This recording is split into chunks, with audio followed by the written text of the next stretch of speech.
Good afternoon, everyone, and welcome back to the Peterson Institute for International Economics. I'm Adam Posen, the Institute's president, and it's my privilege today, and I'm very proud, frankly, to host an event for the release of our newest policy brief on the economic danger of revoking China's permanent normal trade status. Carolyn Atkinson, just the Honorable Carolyn Atkinson, I should probably say, will be moderating our discussion, and two of the three authors, Warwick McKibbin and Marcus Noland, will be here. The work is co-authored with Megan Hogan, with important research assistance by Jing Yan. Just a couple words before we get to substance. I think it's important that today's topic be seen in a broader context, both general and for the Institute's work. In general, the point is that bad economic ideas are not the sole province of any one party. And in particular, we're going through a period of extreme concern over China, which is higher in the Washington Beltway than in many other parts of the country. And we feel it, while we cannot presume to proclaim on security policy or human rights policy, though we care and recognize the importance of those issues, we do feel it necessary to provide an economic baseline. And it's in that spirit that the Institute has done a series and is in the midst of releasing a series of analyses and assessments of proposed economic policies. On our website, a number of these are clustered under Election 2024. But just to be clear, we do not, as an institute or in our professional lives, have a desire to affect the election. We do not, as the institute or in our professional lives, care which party wins. What we care about is whoever wins thinks twice about doing bad economic policy and reconsiders and thinks about positive economic policies in the mainstream of what evidence and logic would take you. And it's in that spirit that we offer today's study and a number of other studies forthcoming and previous, including the recent work by Kimberly Clausing, Mary Lovely, Maury Obstveld, and colleagues about the impact of tariffs on the U.S. economy. Now, that said, we do take seriously what campaigns say about what they're going to do, especially if they repeat it, especially if they say it on the record more than once or twice or three times. It is, again, not our place to try to psych out the motivations of a candidate or to be cynical about American democracy. If the presidential candidate or the senatorial candidate of a major political party says on the record they want to do X, we examine what X means. And so with that in mind, we not only have today's event and publication, but in roughly 2 weeks, on Thursday, September 26th, we will be releasing a new paper by the same authors, McKibbin, Noland, Hogan, with input from a lot of senior fellows in quality control and input from Jing Yan, on the international economic implications of Trump's plans for deportations, tariffs, and the Fed. And we hope you will join us for that. And similarly to today, see it as a nonpartisan act of trying to inform the public in the public debate, and hope that whoever is president, whoever is a senator or a congressperson, is willing to think about the economic implications of what they do. In particular, what has happened, what has been done in this study and in the study we'll be releasing in 2 weeks, is modeled on, but I think improved on even, something that Marcus Noland led with Gary Huffbauer, Sherman Robinson, and others in 2016, where we similarly, in a nonpartisan fashion, took the candidates' party platforms and statements at face value and said, what does this mean? And since then, we've been fortunate to attract and retain Warwick McKibbin, who is the author of, or the leading designer of, a longstanding, very useful macroeconomic model, which Warwick will explain briefly and answer questions if needed. But the important point for our purposes is this model pre-exists. It has been used by central banks, international organizations, and multinational corporations around the world. It is, to the degree it exists anywhere, it exists in Australia. It is not some Washington thing. Warwick is an Australian citizen. So there is no sense in which our modeling exercises are juiced in a partisan way or to get to a predetermined conclusion, excuse me. And also internally, Megan Hogan, one of the co-authors, was charged with assessing and pulling together the statements of the candidates, which then become the inputs, the shocks, the policy experiments examined through these models. And she did those in a siloed, independent fashion from the modeling exercise, with Mark and Jin and others in between translating those legal and political policy statements into economic shocks that could be modeled. So again, it's not to say we necessarily have it right. I think we probably do. But just to say that this is an independent, pre-existing, as close to objective process as we can get. And so finally, that brings us today to something that is a bipartisan issue, which is both parties in Congress and now the Republican platform for the presidential election have stated that, at least many members of both parties in Congress, they wish to repeal China Permanent Normal Trade Relations Status, or PNTR, which other people call MFN. Basically cut out legally China from normal trade relations with the US. And we're very fortunate to have Carolyn Atkinson here to moderate today's discussion and ask questions. Carolyn is, I'm proud to say, a director on the executive committee of the Peterson Institute's board of directors. She recently was head of global policy for Google, and importantly served as deputy assistant to the president and President Barack Obama's national security advisor for international economics, which means she was the G7, G20 Sherpa, among other things.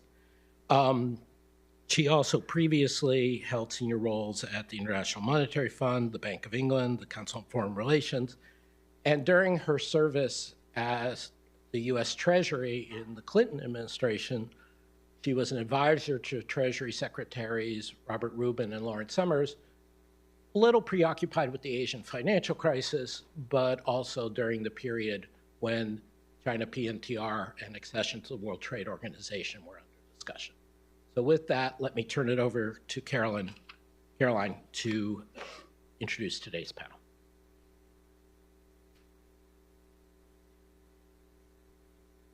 Thanks very much, Adam. And I'm going to take a page out of the book of Ngozi Okonjo-Iweala, the head of the WTO, who, when introducing somebody in their great sessions last week, done in conjunction with Peterson, said, I've got several pages, but I want to listen to the speakers, so I'm not going to say too much. So we are very lucky to have these two speakers today. Marcus Noland, who many of you would know, is the Executive Vice President of the Peterson Institute and Director of Studies. And of course, he's done lots of work with the Peterson Institute and with others on these issues, on important issues of trade and international economics. And then, as Adam mentioned, we have a professor from Australia, and I'm going to pronounce his name the way that an English person would, which I'm told he tells me is the correct way also in Australia, Warwick McKibbin. It looks like Warwick, but it's not, who has done all of this modeling work, and he will describe it, as Adam said, briefly. That really helps to see what the economic implications would be of revoking PNTR. And that decision would be a really momentous one. I'm not sure that those who are proposing it really understand how drastic a change it would be, but I think it's very important that we look in an analytical way at what it would actually do. So I'm going to turn now to Marcus to take us through the big picture of the economic implications of revoking China's PNTR.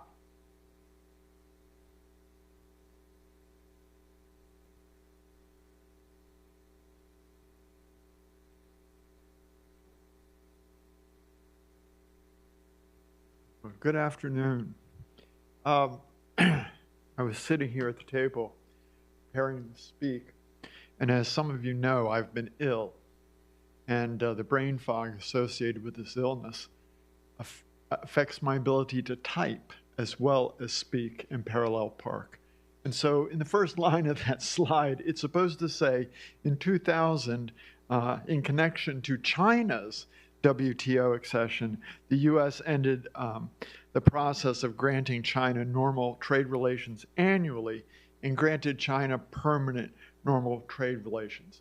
That process of annual votes on what at the time was called most favored nation treatment had begun in 1979, but was ended in 2000 in connection to China's WTO accession.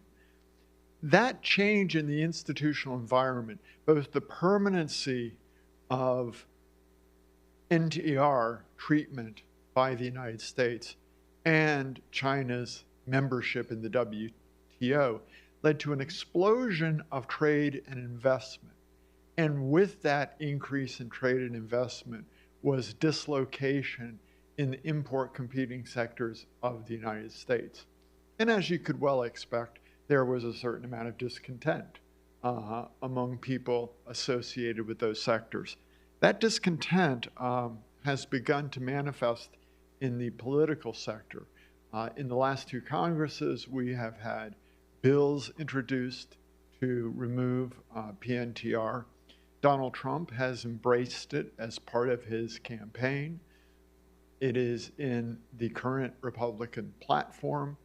And the House, the bipartisan House Select Committee on the strategic competition between the United States and the Chinese Communist Party makes 150 recommendations in its latest annual report, and the removal of PNTR is the lead recommendation.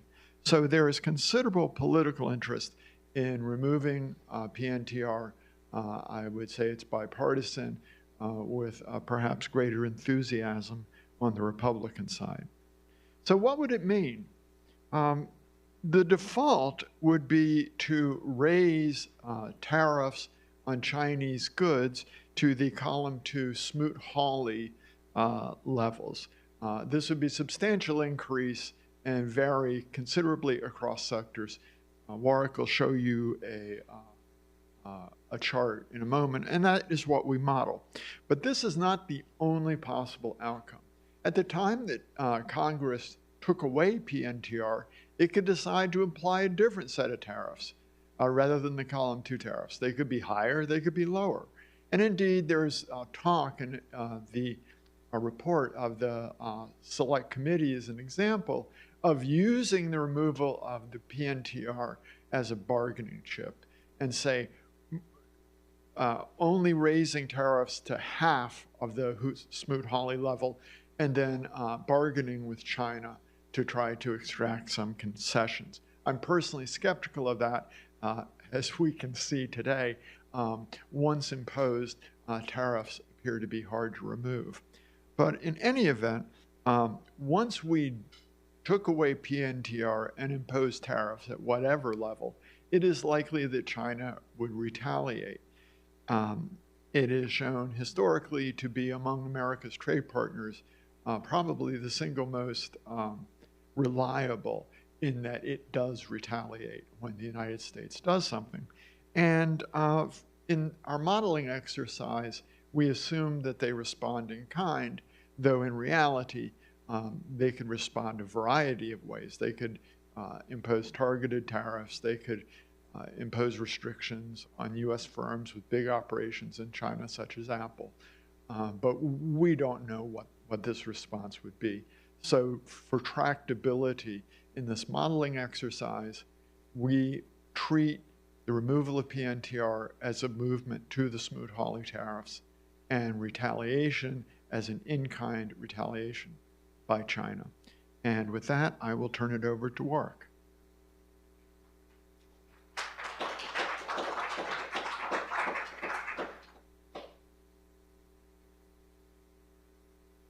Thank you very much, Marcus, and thank you, Caroline, for that introduction. And also, I really appreciate being invited by the Peterson Institute to be involved in these important studies, bringing a perspective from outside the Beltway, almost as far outside the Beltway as you can get, to a range of international economic issues that impact us all, including those of us sitting in Australia and the Pacific.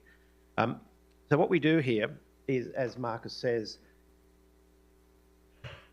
is we analyse what the removal of PNTR would actually mean, not just for the US, but for the world.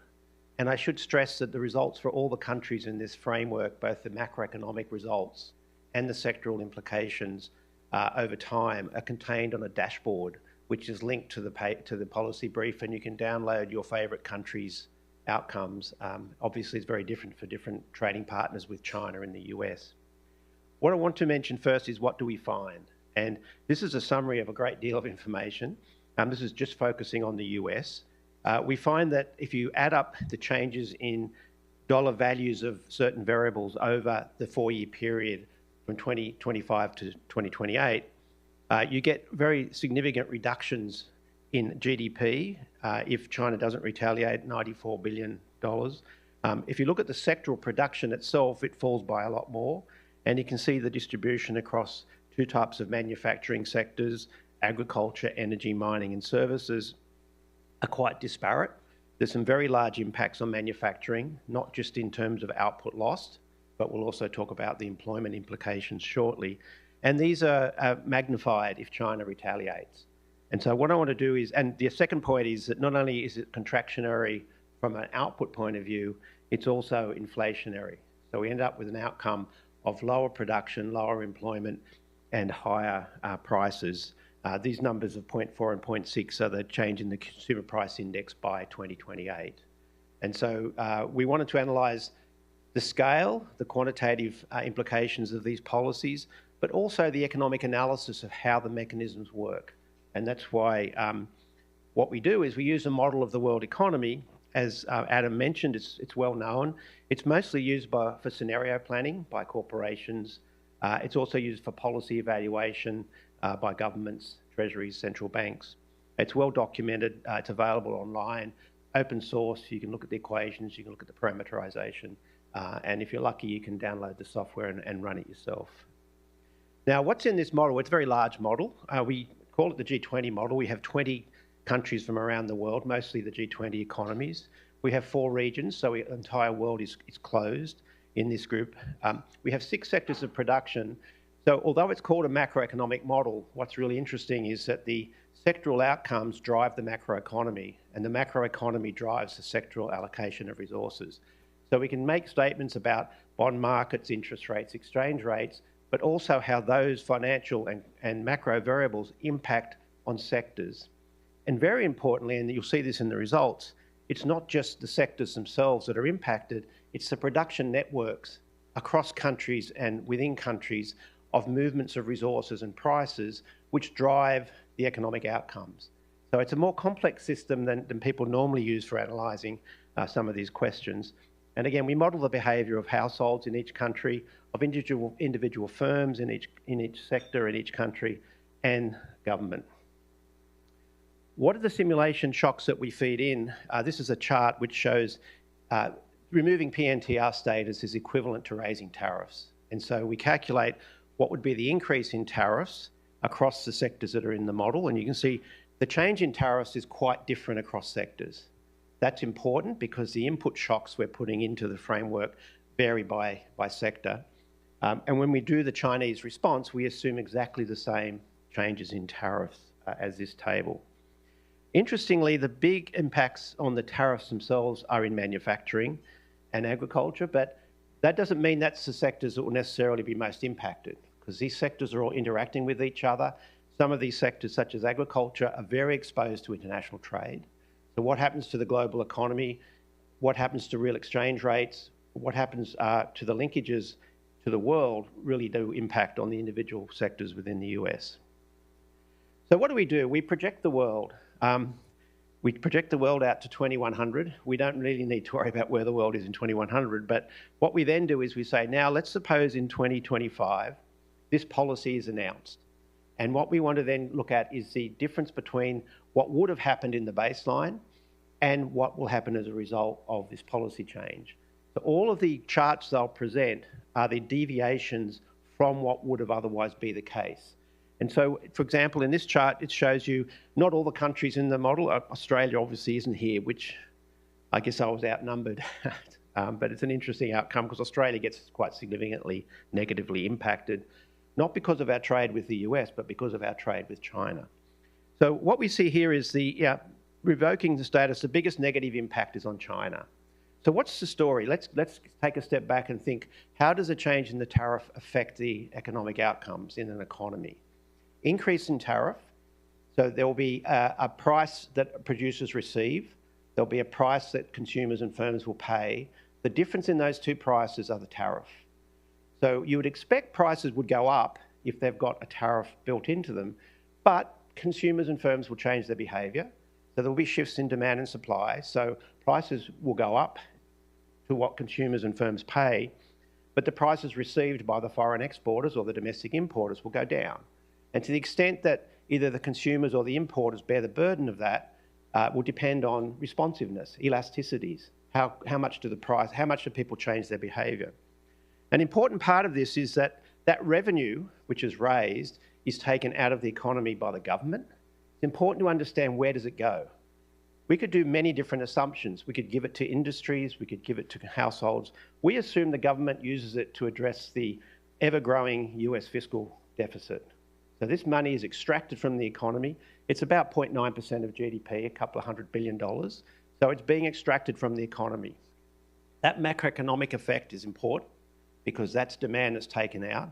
But more importantly is the change in price of the imported goods feed into the production processes of all the sectors in the US economy. So it's not just the price of the import that will go up, it's the price of those goods that use those intermediate inputs to produce goods in the US economy. So these price effects aren't just in the sectors that have the tariffs, they permeate throughout the economy through the production linkages and across the world through the production networks. So what we see then is a supply disruption. Prices are more expensive to produce.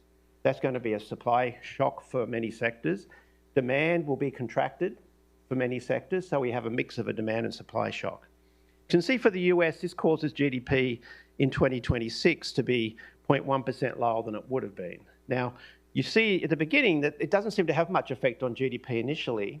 The reason is we have this assumption that wage earners take a while to adjust their wages. So when prices start to go up, real wages go down temporarily, and there's some increase in employment and there's some increase in demand. That goes away very quickly. So by 2027, the US economy is about 0.13% lower than it would have been.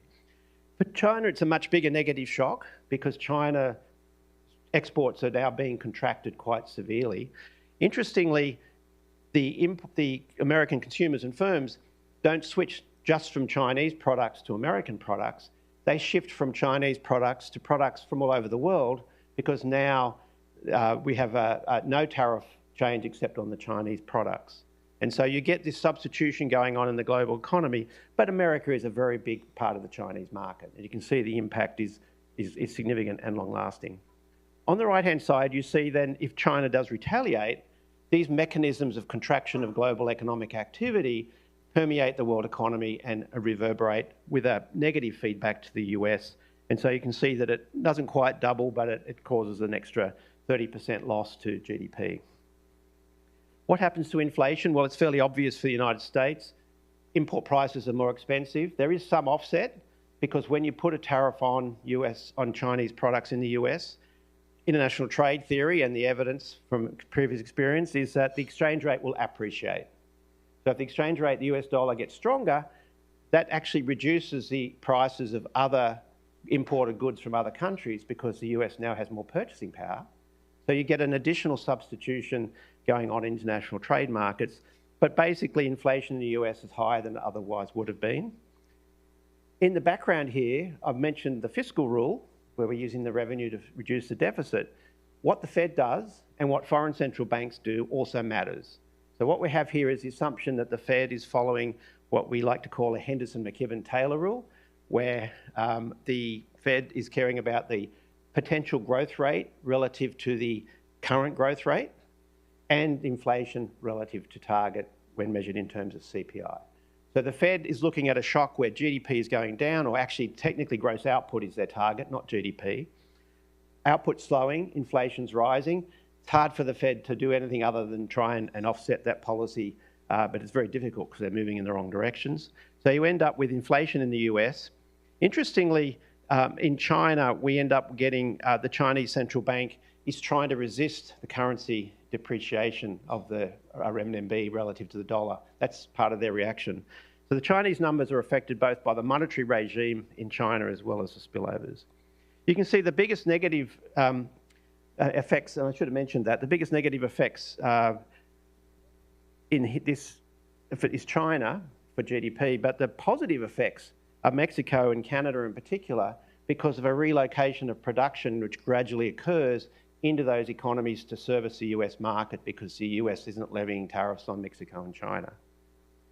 You can see also that with retaliation, you get a bigger inflation shock in the US because the US dollar doesn't appreciate as much as otherwise, which was keeping down import prices. So you do get this echo of more output losses and more inflation. Employment looks very much like output. It's different because of what happens to real wages, but you can see that the output effects are very similar, in fact, to what you get from a CG model, Sherman's work and other people's work when they're modelling tariffs. What's kind of interesting, there's two things that are interesting from this point. One is what happens to the trade balance, and the second thing is what happens to individual sectors. Now, the trade story here is somewhat different than people might expect. What determines the trade balance in this type of model is this difference between savings and investment. So if investment is higher than savings, capital will flow into a country, that will appreciate the exchange rate, and that will cause a trade deficit. If savings is higher than investment, savings will flow out of the economy, the exchange rate will depreciate, and that will cause a trade surplus. So what matters in this framework really is the decision of investors and households and governments, because governments save, households save. And what happens to the balance of payments is actually driven by the savings investment story, the macro story. What determines the composition of the trade balance, what's happening to exports and imports, depends on elasticities of demand and price elasticities. So this is quite different to a standard trade view of the world, which tends to ignore this savings and investment story. So what you see here on the left is that the capital is fleeing China. China's taking a fairly big economic hit. Capital flows out of China, it moves into Canada, it moves into Mexico, it moves into Vietnam, it moves into countries that aren't impacted by the tariff. That causes a weak currency, that causes an improvement in the trade balance. The capital that's flowing into countries have the opposite effect. So you can see that Mexico and Canada are experiencing trade deficits. That's because the capital is flowing into those economies. So this movement in the trade balance is reflecting in the short run what's happening to savings and investment. So you can see in this case, although the US strategy was to put this tariff to improve the trade balance, it actually worsens the US trade balance because it causes investment to be not as weak as savings. So investment remains strong. There is some recovery in the US economy as you're moving resources around inside the economy, which brings us to the structural issues. And this is actually quite an interesting set of results. Firstly, we see that the impact on the sectors we'd expect to be different because the tariffs are different. But we also have these effects. Those sectors that are highly exposed to international trade, they are exporting goods that have become, with a stronger US dollar, more expensive in world markets. So people in the rest of the world will substitute away from mining and agriculture and energy because in their domestic terms, they're more expensive. So you do get the exposure to international trade determines this sort of outcome. The second issue is there's an investment slowdown in the US economy. Physical investment in these sectors contracts because output contracts. Who makes the goods that go into investment goods that we build, the factories we build, etc.? The durable manufacturing sector. So if there's a slowdown in the investment in the US economy or in China, there will be a slowdown in the demand in the durable goods sector. So the durable goods sector gets two hits. It gets hit because no one wants to invest and they won't buy their products. It gets hit because it sells on a world market and the dollar value of its exports have gone up, so foreigners are buying less. So the durable manufacturing sector is most affected by those two different effects. On the right-hand side, you can see by the time we get a retaliation, agriculture is down by 3.5% relative to what it would have been. What happens to prices? Well, prices will generally rise because this price shock has gone through the economy.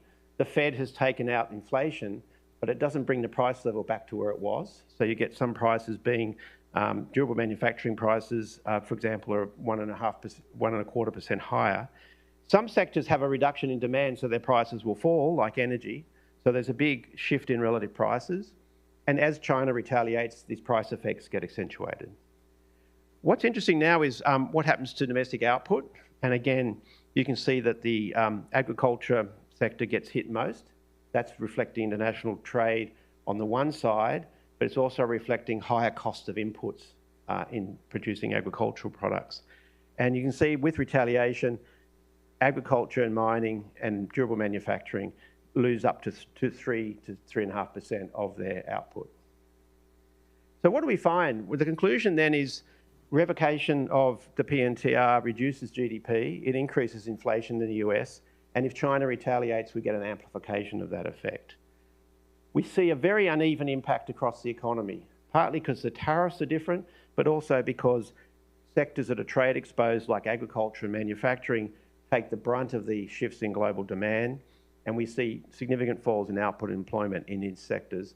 And ironically, the trade deficit widens. Now again, that can be subject to what assumptions are being made, what empirical estimates we're using, but the point is that it's ambiguous in the best case, and it's quite, in our case, it turned out the trade deficit gets worse. And so in short, by doing this analysis, which takes into account the interdependencies within the US economy and the interdependencies across the world, we do see the opposite outcome when you add it all up to what the policies are intended to do. And again, the point of this analysis is not to say these are precise forecasts, it's to let us understand how big some of these effects are, what are the most important effects, and what do we expect the policy to achieve when you take into account both the macroeconomy as well as production network linkages within and across the world economy. As I mentioned, all results are available online. So if you go to the policy brief, you'll see a dashboard link. You can download by country, by sector, by 2 scenarios, one without retaliation and one with retaliation. And with that, I thank you very much.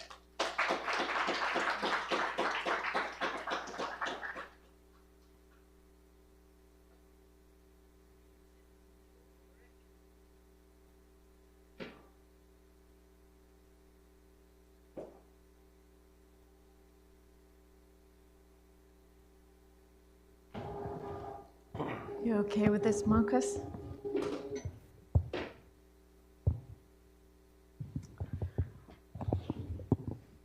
So thank you very much indeed. That was an impressive compression of very rich analysis, and with, as you say, some surprising and some less surprising results. And I'm sure people will have questions about that. I want to start off, if we may, with a kind of big picture question. Fundamentally, and Adam pointed this out more in the name of this session, which is the economic dangers of revoking China's PNTR. Should we then conclude that moving ahead with PNTR and the changes that then came was fundamentally good for the US economy, as well as being good for China's economy? And maybe I'll go first to you, Marcus, if I may. Yeah, absolutely. PNTR led to that big expansion of trade and investment, which was good. The problem on the United States side was there was a lot of dislocation in trade in the import competing sectors, and we did not deal with that as well as we could have. So we shouldn't be blaming China. This was a big expansion of mutually beneficial trade. We should be blaming ourselves for inadequately dealing with the people who were disadvantaged by that expansion. And it was mutually beneficial because, in general, it supported investment, growth, and real incomes in the US, or just to lay that out a bit more?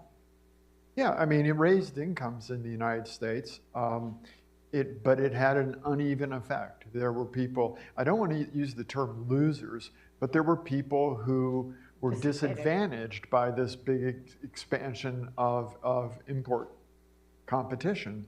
And it's our inadequacy of a safety net to accompany that policy change that's the real problem, not the trade and investment expanded. That was good. So, Warwick.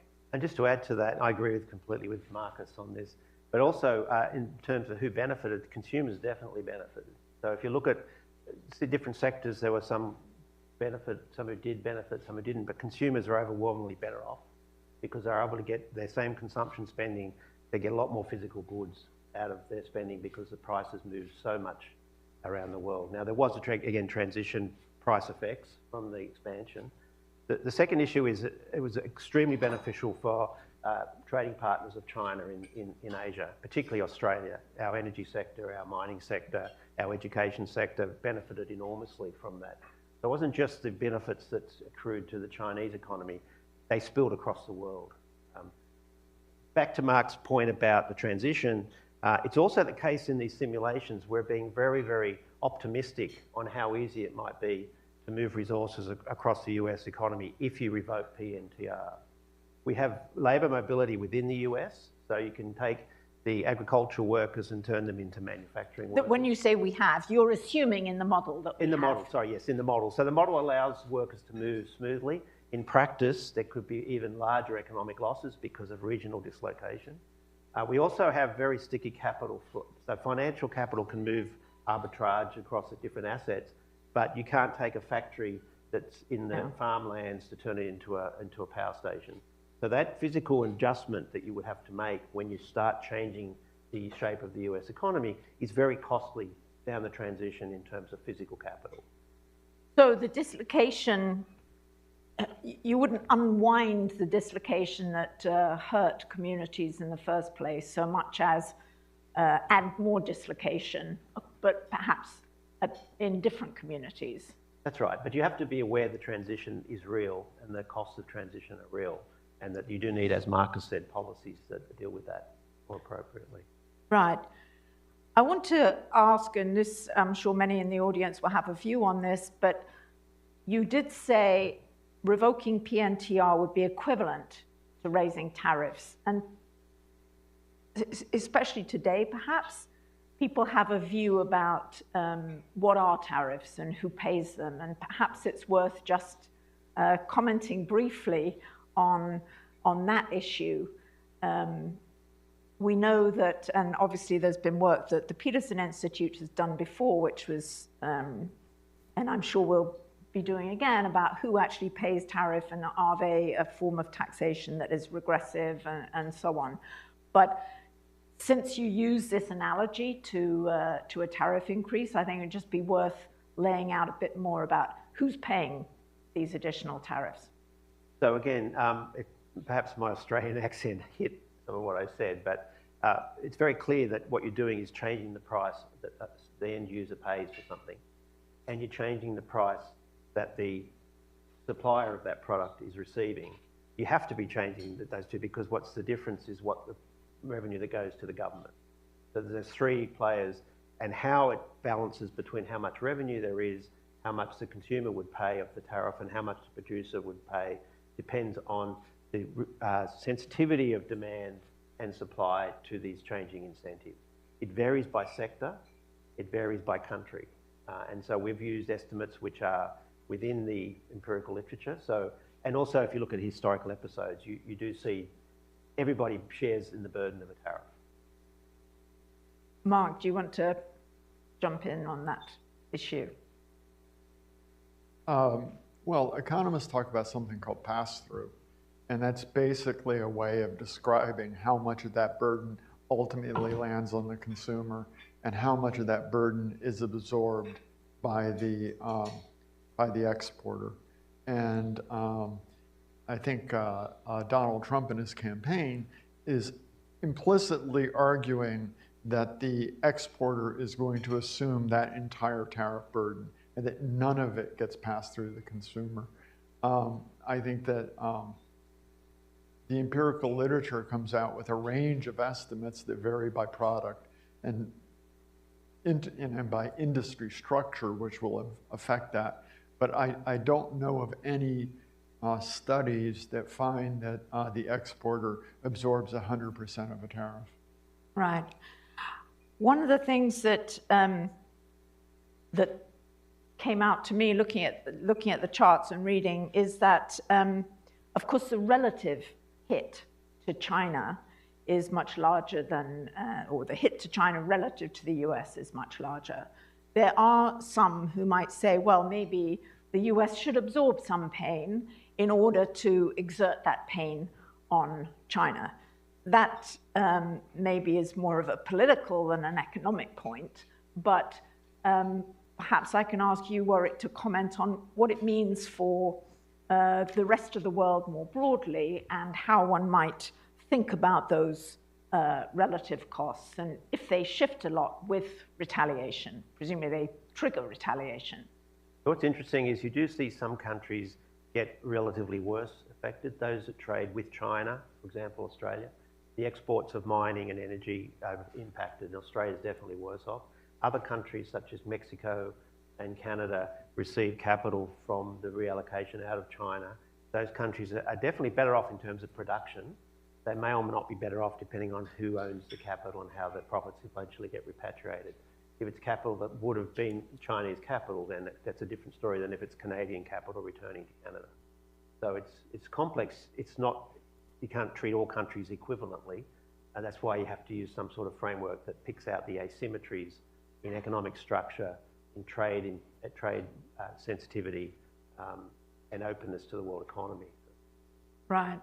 And I'd like to follow up on that with asking you to talk a bit more about the sectoral change, because I think that's something that your model goes into in great detail, and it's very interesting when you point out agriculture, for example, being one of the sectors that would be most affected by revoking of PNTR. And of course, that's partly because agriculture is such a big exporter. But perhaps you can say a little bit, and maybe, I don't know if you were surprised or not surprised, but a little bit more about what difference the sectoral impact is, because probably when people are thinking about should we revoke PNTR, that might seem like a simple sort of it's going to affect everybody the same way policy. But of course, what your modeling shows is that it's absolutely not the case. So again, when you're analysing these results, the obvious thing to look at based on the work that Sherman and others have done is if you knew the trade exposure of a sector, you'd say, well, that'll be the ranking of the sectors in the final outcomes. And if you know the tariffs, that'll be the ranking. What was really surprising, not just in this work, but in the other work we're doing in this project, is that the impact of the durable manufacturing sector is so different. Why is it so different? Because durable manufactured goods go into investment. So a lot of those are purchased.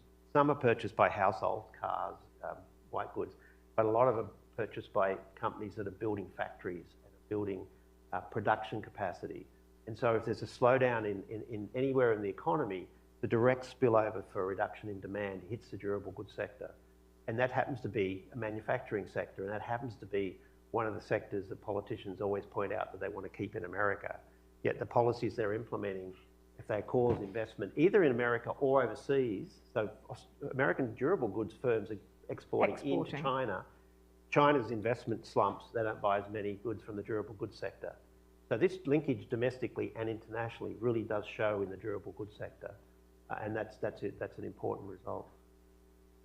Marcus, do you want to comment on that? Well, durable goods gets hit both with the price increase on the imported inputs, because durable goods use a lot of imported inputs in their own production, plus the investment effects that Warwick was talking about. And so if you think that revoking PNTR is going to be a recipe for industrial revitalization in the United States, I think you're sadly mistaken. Right, so it would hurt industrial revitalization and agriculture and mining, most obviously. Another point that maybe comes out from your model is that we know that China is a growing trading partner with the rest of the world, and there are more countries that have more trade with China than there are that have trade with the United States at this point. Does that issue feed into your results and your work, that a breakdown between the US and China trade might have an impact, and I guess that's in part of your charts, might have an impact more on the United States and on China than on other countries that already have deep economic relations with China? So what is very interesting, and it wasn't the focus of this analysis, is when you're projecting the world from now to the end of the century, the demographic shifts, the productivity catch up, the amount of growth that occurs outside of the advanced economies is dramatic. So the advanced economy share of the world economy dramatically shrinks. And so the question is, from a philosophical point of view, do you want to be excluding yourself from the world economy when it's growing and you're already shrinking? Because the US is only 16% of the world economy in PPP terms, let's say 23% in US dollars. So over time, the strategy of excluding yourself from the world could be very counterproductive because the growth process is actually outside of the advanced economies. That's not true for China because China has a very bad demographic profile, but they do have a lot of potential catch up in terms of productivity because of how far they are behind in worker productivity. And so really putting the context of this analysis in the changing structure of the world would accentuate the negativities of taking yourself out of the world economy, which is what tariffs are effectively doing. They're putting up walls, not walls at the border, but they're putting up walls to trade and capital flows. Yeah, and as I was referring earlier to these discussions in the WTO, and Jason Furman had various points about why trade had been helpful and tended to raise real incomes, but he also said that for the United States, as a large economy with a lot of production, we'd probably not be too badly off in a different world, but the rest of the world would get hurt very much if they tried to keep out tariffs. Your point is that enacting a wall or putting up a wall against the most vibrant part of the global economy is not going to be good for the United States. Well, particularly when some of the vibrancy the US gets is actually from foreign workers that come here through migration and education, and to put up a wall against that as well. That's straying into what we're going to discuss next week, but I that's think. also important. I think very important that the world is changing very quickly, and I think it's important for the trading system to remain open to enable the transition, which is going to have a lot of structural ramifications, not just for the US, but for other countries as well. Yeah, and we'll need to be better, as Marcus said, at looking out for supporting dislocation and so on. I'm not quite sure what the time is because I can't quite see it from here. 1:47. Left. Okay, so I'm going to turn to questions from the audience, and there are people with microphones here, and there are also, you can have questions on, please do feel free to submit questions online. I have one other question, which was, I found it interesting at the top of your paper, you talk about, although PNTR only came in, and you mentioned this, Marcus, in 2000, at the end of 1999, before that, there had been, in a sense, normal trade relations, but they weren't permanent. There had been,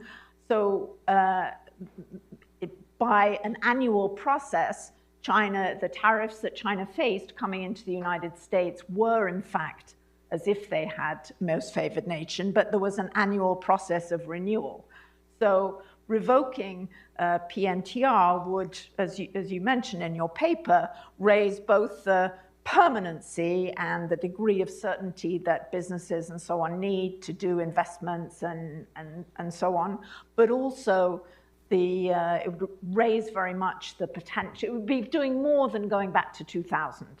It potentially would be going back much further to a time, of course, when China did not have its place in the global economy and the global trading system that now has. Perhaps you can comment on that, Marcus, about how the shock would be maybe that much larger than people think. You can't roll back just to 2000.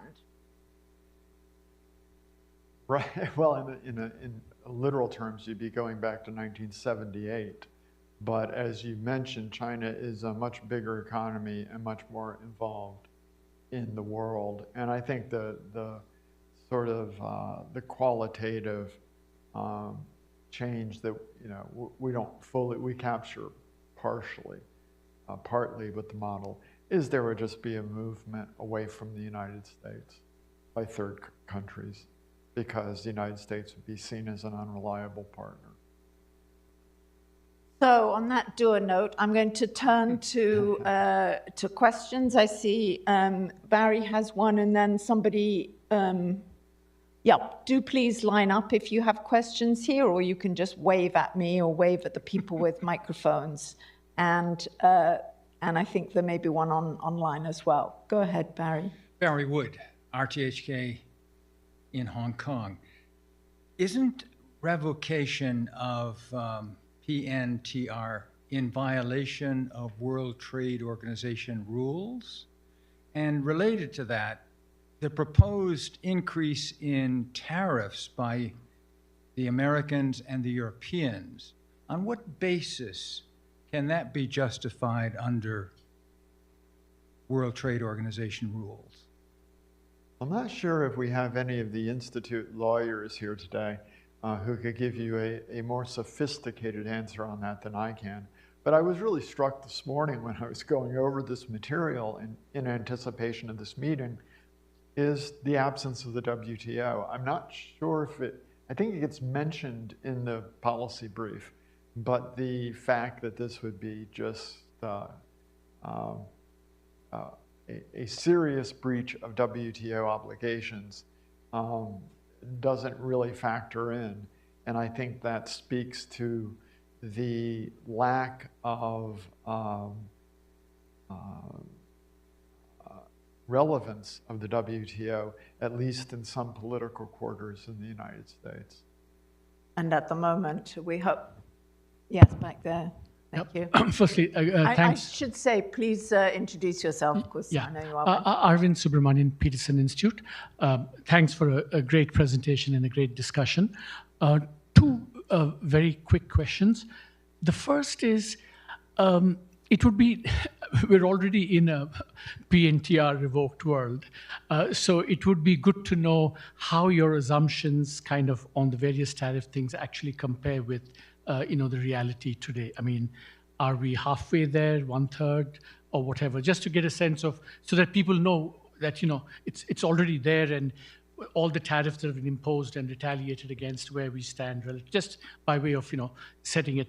The second question I have is a kind of a bigger one. To some extent, when PNTR was revoked institute in 2000, it happened in the context of a China that was reforming massively, and therefore all the changes that happened were a combination of what we did and what they did. Now it's a very different world in China as well.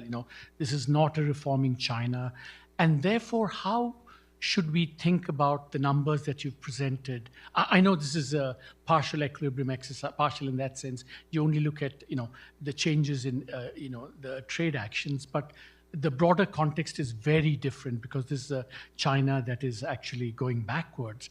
And so what should we expect in terms of the consequences? Yeah, thanks. You want to go first, Warwick? Yeah, so and that's a good question on what tariffs, where do you start?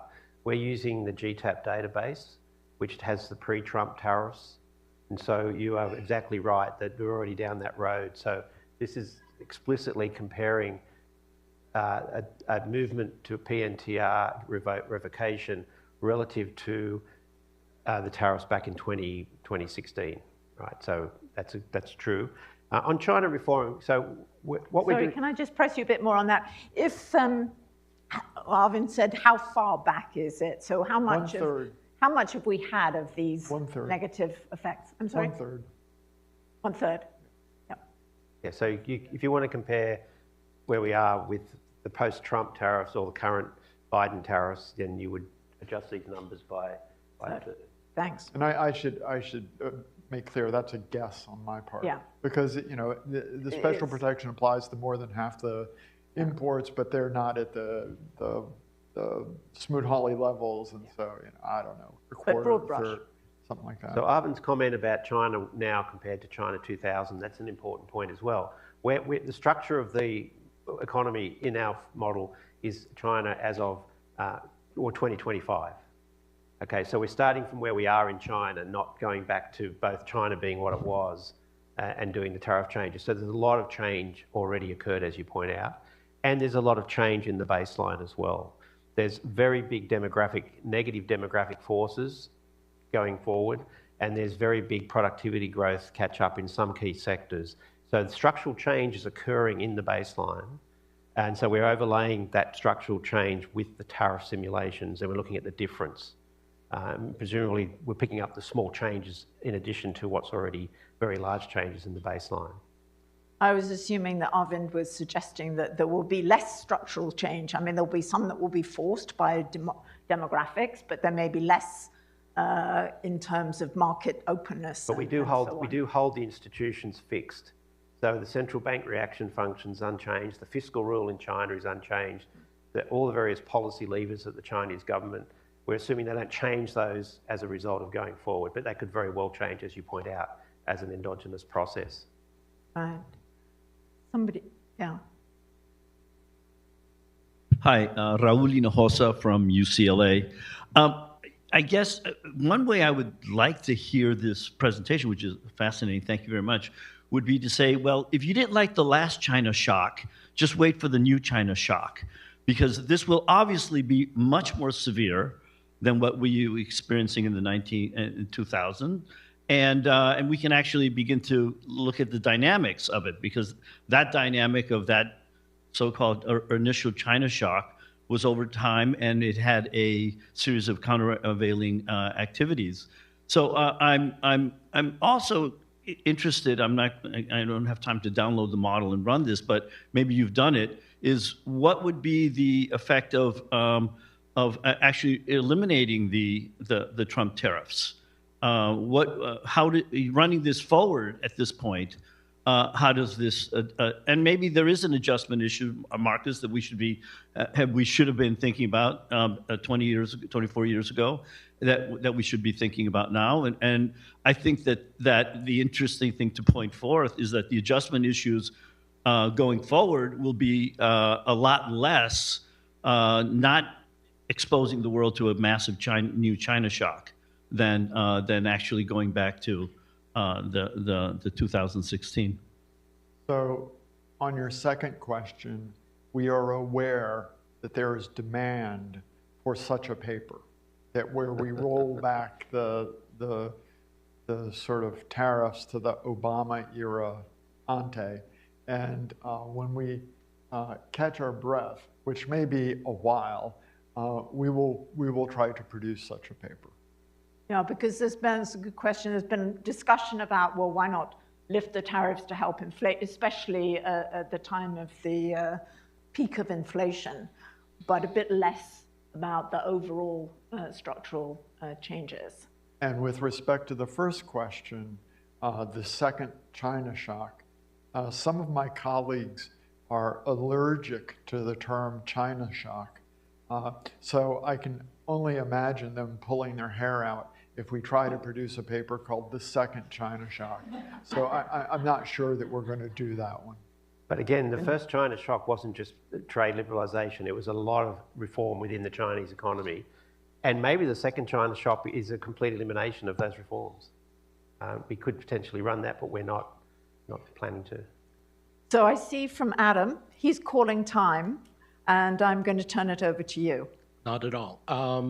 Thank you all very much online, in person, for joining us today for today's release discussion of the economic dangers of revoking Chinese permanent normal trade relations with the U.S., a new policy brief from the Peterson Institute authored by Warwick McKibbin, Marcus Noland, and Megan Hogan. Thanks especially to Carolyn Atkinson of our board, an experienced international official, for leading us through the realities. As Mark said, they're going to catch their breath. My job is to make sure they get oxygen quickly. Our hope is to have the simulation of what I'm calling the What a Wonderful World It Could Be project in time for the next administration, whoever they are, to see what a positive economic policy would look like. So maybe by January. But with that, just to remind everyone that our authors do deserve catching their breath, because the three of them and Jin Yang and others in the staff have been moving ahead with other projects under this heading. And a week from Thursday, we will be having a release and discussion of the international economic implications of Trump's plans for deportations, tariffs, and the Fed. With that, thanks very much.